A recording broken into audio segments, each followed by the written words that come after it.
Okay, fantastic. Well, that was a really great reading. Thank you, JS. It's just to kind of give a bit of a, I guess, a bit of an intro to the bridge, and you can stop me and go, that's not what it's about.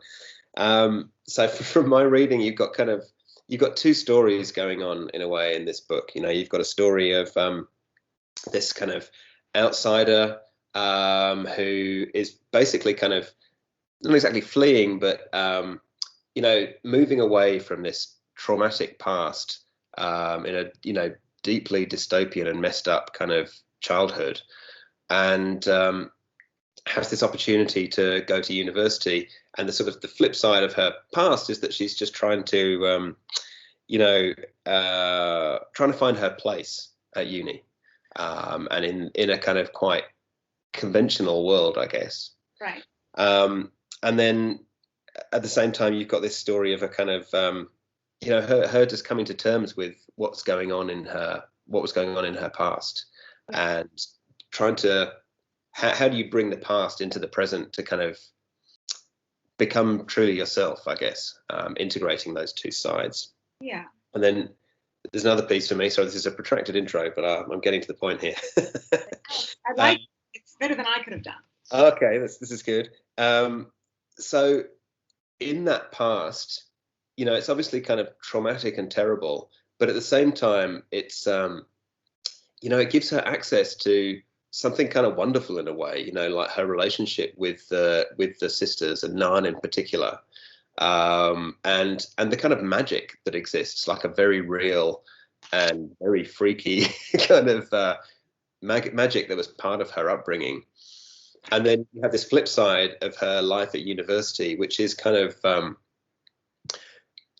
in a way, it's bland by comparison. The world that she's moving into on the other side of the tracks, it is very kind of conventional, and it's one where people are sort of there keen to sort of exploit her stories and exploit that past. So, yeah. Between those two things, and this is where bringing it to the point here, between those two things, throughout the book, you have the bridge as a physical presence and as a kind of metaphorical presence that binds, the two sides of the campus, that binds the past and the future, and there's all like stitched throughout it. You have the bridge as this very powerful image, both physically and metaphorically. I just wanted to, I guess, dig into that a little bit to sort of understand where did this come from? Did it start with the bridge, or did the bridge kind of emerge as the sort of central image for you? I think the bridge, is the central image. The bridge was kind of the bridge and storytelling, were where the thing kind of, and storytelling as a bridge between, as you said, these two worlds. I mean, we are storytellers by nature, by makeup, and how do stories bridge our past and our present, our humanity and our non-human side, our genders, our genres. I mean, so I was the character that I wrote is standing on this bridge, and for the guests and readers there, you can see behind me the bridge that Luke Spooner, the genius cover artist of the bridge, drew, and I think it's very sort of true to my. I'll just see if I can. Yeah, so that's the bridge there, and it's blue lit, and that's how it looks in the book. It was certainly how it looks in my conception of it, which Luke was able to really kind of get. And I think that's it. It's a very real bridge. It's the bridge between the two campuses, as you said, this sort of very sort of banal university that she ends up going to. And I think for many of us, not maybe for Jude and Ben, but for many of us, university is kind of bland, and it depending on where we are, it can be disappointing, and it certainly was, or certainly is for Mira. She feels that she's been basically, shunted from the frying pan into the fire, and so there is this kind of sense that she would love to just go back the other way across the bridge and back to her past, this kind of really rich world that she was raised in with her witchy rescuer. I mean, there is no nostalgia, obviously, for the cult. You know, when you mention that whole dystopian background, I mean, the cult that she was rescued from, obviously, is something that she's very glad to escape. And in that sense, you know, Kai, her dead sister, is sort of the bridge between those terrible memories and the memories that Mira can't access, and where she is now at 19, having to live with this kind of gap in her memory of what actually happened there, and how her sister died, and to what extent Mira was to blame, you know, for that death. So yeah, the bridge does function as kind of a catch-all kind of image and catch-all place in the book, but and the novel started from that moment, being on the bridge. So you touched on storytelling, and you know that really it's a very kind of rich theme all the way through the book. And something that really struck me, and this kind of ties back to that kind of two-sided thing, the kind of dichotomy kind of thing you've got going with the image of the bridge, is this sort of very visceral, magic-based storytelling that's almost kind of not even in a human tongue, that's kind of coming from her past. And then you have this fictional forms, you know, the course that Mira goes to study, which is this kind of it's almost like the wrong kind of anthropology, you know, where you have kind of the sort of old school pre-ethics anthropology, where it's like, let's just go kind of check out how these weird people live, and then we'll kind of make our careers by writing books about other weird people. You know, there's that really strong vibe of exploitation from Pagan, who's the kind of you know, she's just the real sort of Heathers group of girls of which she's the leader, and the fearsome Gatherum is a kind of culmination of this, almost like it's almost like kind of making pornography out of somebody else's stories, and the more messed up the better, you know, and the more real and the more horrible a kind of experience they've had. And there's something I just found wonderful in the translation. Like Mira's going through this kind of process of translating the stories of her past into something that gives her power in the present. Exactly. But there's always this kind of the tension is it at her expense, you know, or like because of the FIFO, Pagan, and I'm trying to remember her name, Sasha Younger. Yeah. There's this sense that you know, this isn't going to turn out well for Mira. So she thinks she can game the system, you know. She thinks that she can. That exactly as you say, you know, she can. And it plays into the whole thing about, like, you know, I mean, obviously the gender politics are something that are quite strong in the novel, and it comes into the whole thing about, you know, women thinking that they can objectify themselves and then use that power, and like that's just probably not going to, you know, end up necessarily all that well. And she kind of really does objectify herself in terms of, okay, you want trauma porn? I'll give you trauma porn, you know, and I'll raise your trauma porn. And so she kind of does all this, and then, you know, she's recruited, as you said, sort of right out of FIFO, the, you know, creative writing 101.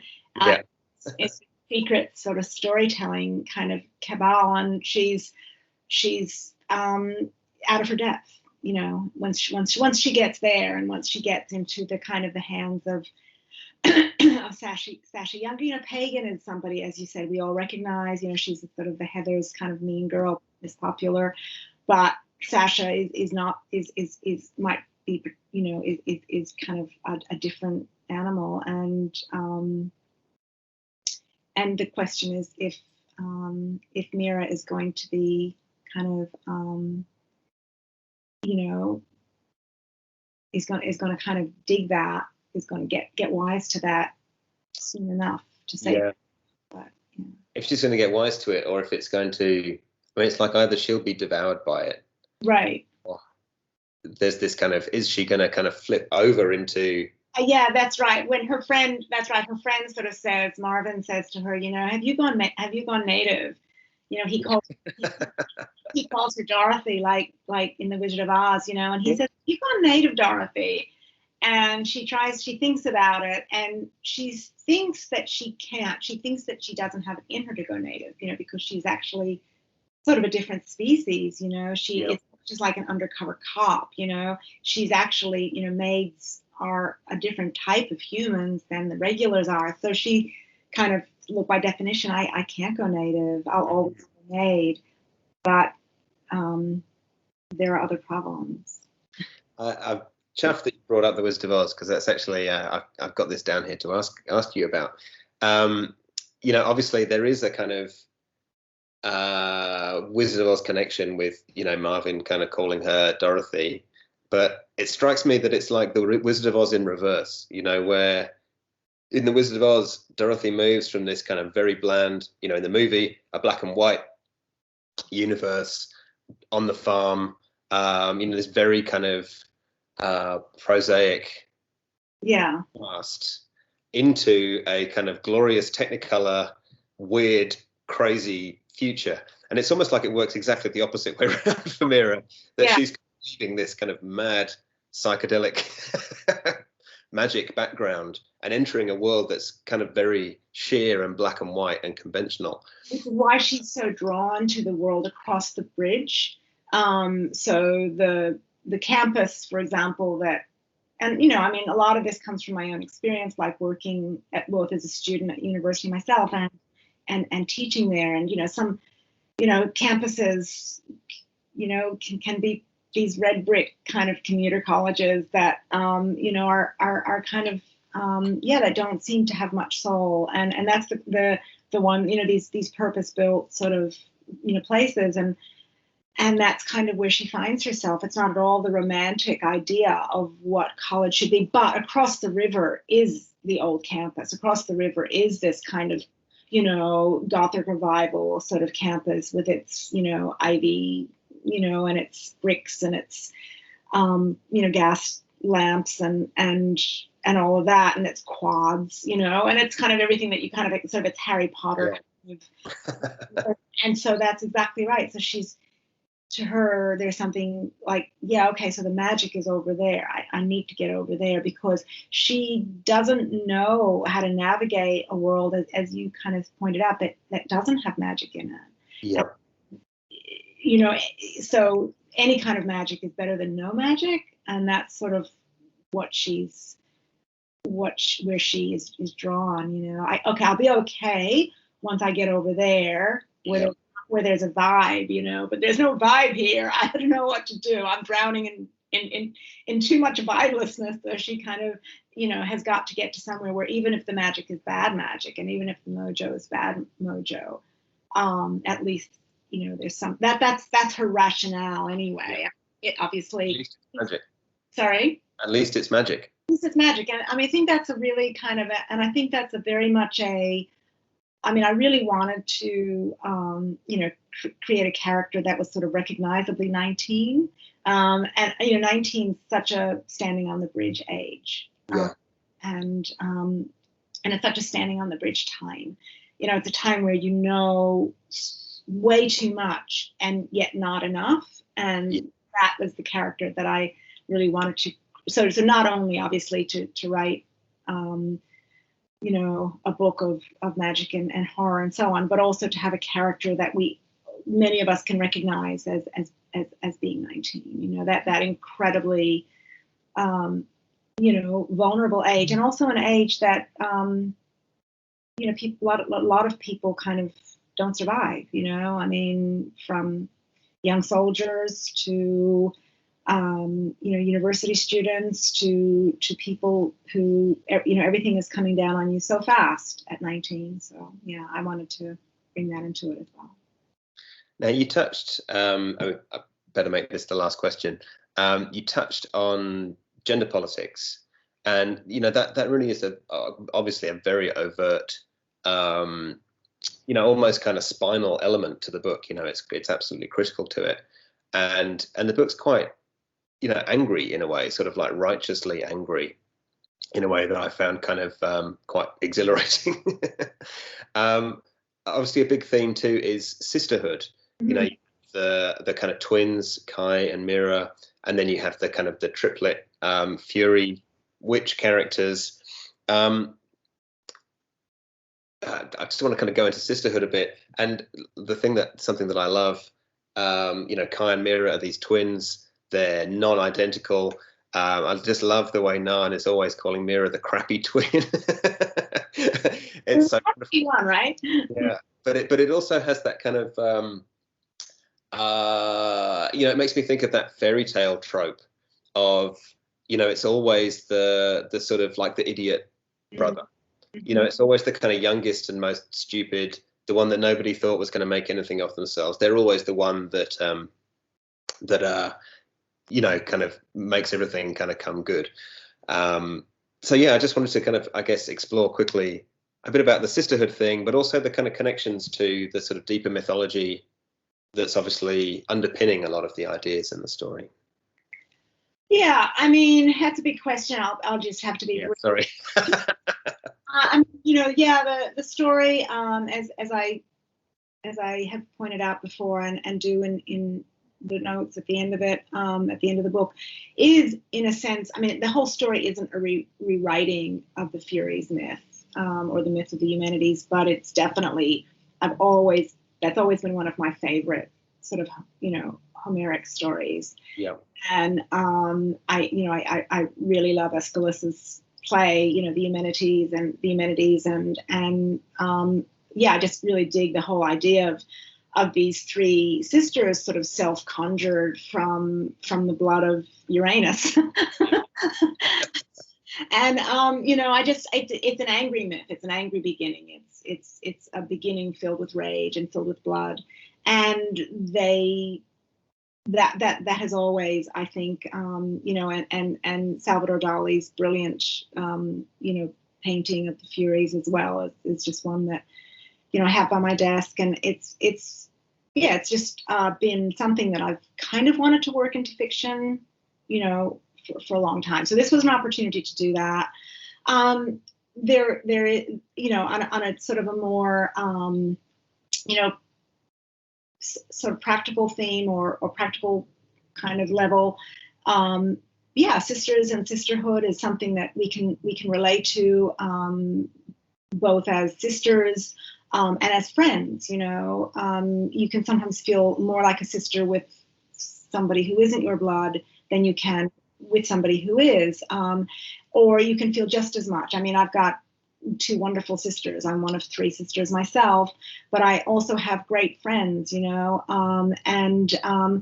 I also had a friend that at 19 with whom I felt a sense of kinship that was like being a twin, and sadly she didn't survive. And so the story is, in a sense, a way for me to work through that experience of losing somebody that I was so much that made me whole, and that's kind of, those sort of three things sort of are definitely there.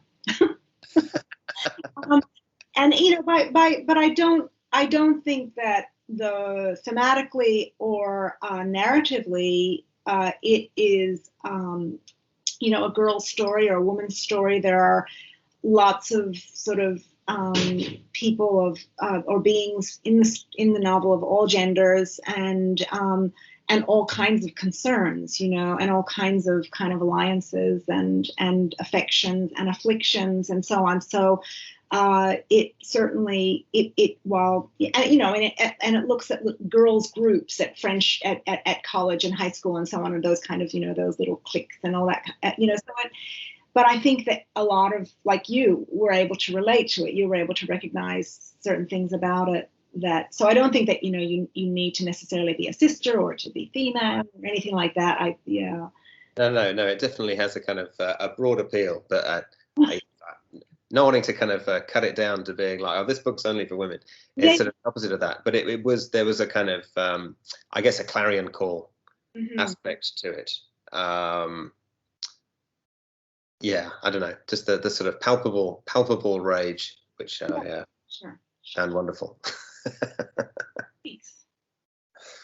That was a great question, and I have so many for you as well. Okay, we're gonna do this. Sure. So I loved Ariadne, obviously, and I have it in front of me now. Boom. So I guess where shall I start? I kind of had again, like you, I had this sort of whole list of questions, and so many things that we need to talk about. But I tried to sort of weed out things that I thought some of our listeners and guests at the launch would also be interested in, either before or after or during. So I kind of just, I guess, wanted to ask you, let's see, again, similarly, with how you started with me, what are the origins of the story? Where does it come from? Okay, there's a sort of couple of pieces. I guess with most ideas, you have lots of little kernels, and at some point they sort of smash together and turn into something that's alive. The sort of first kernel of this was a book that I read 20 years ago or 25 years ago called The Story of Philosophy, which is a kind of Reader's Digest style, a few pages to a philosopher. And it's kind of about the lives of particular philosophers, but it kind of weaves in there. So it's like joint biography, a bit of an overview of their ideas just in a few pages. And I remember at the time being really struck by this thing about Nietzsche, about him going just crazy at the end of his life, and starting sending out all these kind of mad letters to people and signing them Jesus, like Dionysus and stuff, and quite inflammatory letters that he sent out to royalty and celebrities of the time, but also to kind of people that he knew really well. And one of them was this letter to Cosima Wagner, the wife of Richard Wagner, the composer who Nietzsche just was completely obsessed with. And it just said, Ariadne, I love you. And I was just reading this going, what? I mean, clearly he was bonkers, but what goes on in your head when you kind of send that kind of, what are you expecting is going to happen from that kind of missive, And that idea sort of settled in my head ages ago. And I started a story with that name, with a similar kind of non-supernatural premise, but it was way too bleak and I couldn't finish it. And flash to the future, I moved to Australia. I'm living in a train carriage down on the south coast with my wife Rosie, and she went away for a couple of weeks on a work trip, and so I was left alone, no neighbours in hundreds of meters to your next neighbour, and it's kind of the first time in my life I'd ever been properly alone, abandoned to the wilderness, kind of alone. And this thing, just one night, I was totally freaked out by the darkness and just being surrounded by the sort of wild bush. And there was one night where I was sitting out, and down in the gully in the dark, I could see a light moving around. I'm just what the fuck is that? First thought, obviously, is there's someone down there with a torch. There's someone, and it just freaked me out for days. And anyway, so when I started writing this story or conceiving this story, those two things kind of just sort of smushed together. I can't remember how. And the whole music thing kind of got smushed in there with it too. Yeah, so that was where it kind of started. Got it. Yeah, I mean, well, I'm gonna ask then about the setting, because I thought that, and I know that everyone will agree, that the setting just was palpable. I mean, I really, really felt it, like that, the surrounds of the train carriage. I mean, and also London and Sydney, and I really felt, I mean, for somebody who really connects with place in what I read, I love to feel like I'm really in that place, and I absolutely did. I felt particularly the descriptions of the area around the train carriage and the gully and all of that. And I'm wondering how, I guess, we've talked about this, whether or not, I mean, you and I are both hyphenated Australians, and I'm just wondering, I whether you feel that, and I have felt similarly when I've been alone in the Aussie bush, and particularly when I first kind of came here and those early experiences. I don't feel that way so much now, but I know when I first came here, similarly, I had sort of a similar experience with you, just feeling this incredible creeping sense of something else out there, to the extent where I was absolutely terrified. I was in a gully and I just thought, I'm disappearing here. I'm disappearing here. I'll always remember that. Yeah. So I'm wondering if the fact that you are writing not as an outsider, or that you remember that, because you're no longer an outsider, but you remember that experience when you perhaps were a bit newer to to Australia, does that give you, did it add an added sense of? Definitely. Yeah. I mean, I think I was very aware that I was channeling it when I was writing that stuff. Particularly those kind of scenes at the train, and because in the story, Jude, he's kind of landed just in the city in Australia. He's been there a few weeks. Yeah. He just burns all his bridges and ends up in this kind of train in the middle of nowhere. Yeah. And so it's all very fresh to him. He hasn't even had time to become accustomed to the fact that the spiders in Australia kill you. Yeah, that's right. And so there's definitely, I was definitely channeling that pretty hard when I was writing, his kind of connection or not to the place that he's in. But I think that that kind of dual nature that you're talking about, I think that definitely informs so much of what I write. I mean, definitely it's very prominent in this book, but I have this real, as soon as you move to a new place, you become a stranger to both places. That's it, exactly. You're sort of not welcome anywhere anymore. There's nowhere that you can really call home, and everything is strange. There's and particularly for cultures where they're borderline similar. Australia and the UK, it's not that different. From the sort of Western cultural perspective. And I remember when I first moved to Australia, being sort of confused by how different things weren't. Yes. And but I'd get lulled into thinking that I hadn't moved. Yeah. And then there'd be something that was not what I expected, but just a little bit off. And it would be like, sort of glitch in the matrix stuff. You're like, what? Or you talk to people, make friends at work, and you kind of be talking about stuff. You're like, yeah, we get on so many levels. And then they start making a reference from a TV show from 20 years ago, and you're like, I have no idea what you're talking about. And you just realize. Or a band or an anthem, say, from, Australia, exactly. 70s or 80s and so on. And, you just kind of were like, yeah, no, I don't know what. Yeah. Well, it reminds me. So, I always had that kind of feeling of one of my favorite Philip K. Dick books, Time Out of Joint, where, there's this guy.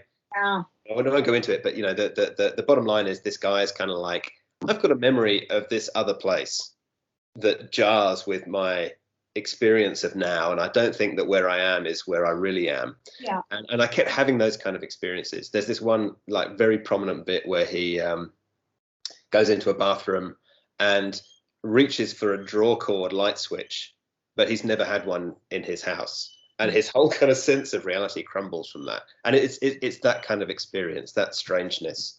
And that ability to make something familiar strange, like to that the eye, that insight, or and it's the same with non-Americans making the best American movies, and non-Brits, not non, but hyphen, people with that duality, that sense of something else that informs. I mean, we both know people who do Australian settings absolutely brilliantly, authors like Karen Moore and Angela Slater and so on, but we come to it with a slightly, just a different view. And I thought that was something that I absolutely loved in both of your novels. Actually, it was also very strong in your the Blue Mountains setting for the Attic Tragedy. I it was like I was transported there, just not just to the setting itself, but to the feeling of the setting. Right. Yeah. Oh, well, thank you. Yeah, no, I thought that really gripped me, and I found myself just, there's still the little bits, and I just found myself, just kind of, like, just to begin, the sun was long down, and my denim jacket was no protection against the prickling cold, and I just know that, like, you don't expect Australia to be cold, but then you get somewhere and you're dressed for Australia, yeah, but that prickling chill. And so on. There are just so many that the gentle marionette gestures of branches, the soughing of leaves like the ocean in a seashell. It's just all so good the way you describe the setting. I could go on and on. So what sort of research did you do for this? You've got these settings that you know well. Did you have to do lots of other research for this particular? Probably the only bit of research I hate research. Okay, so I'm like the slack ass research guy. I basically only do research if I think someone's going to catch me out on something. I don't get any joy from research. It doesn't excite me at all. It takes me away from the thing that I do enjoy, which is just fucking around in my imagination, basically. And the only thing that will compel me to research is the sense that I'll do something sloppy and kick someone out of the story. Mm. So, like, I'll just kind of cover my, so probably the only research I did for this book was about the timelines of particular alt country bands. Because everything else was kind of drawn quite heavily from my own experience. Not autobiographical anyway, but I'm an ex-musician. I had lots of friends that I was in bands with that lived in exactly that flat in Brixton, or variations of it in different parts of London. I don't know where the kind of Newtown thing came from. I just loved Newtown. So I think I was actually sort of vicariously moving into my dream house in Newtown for that.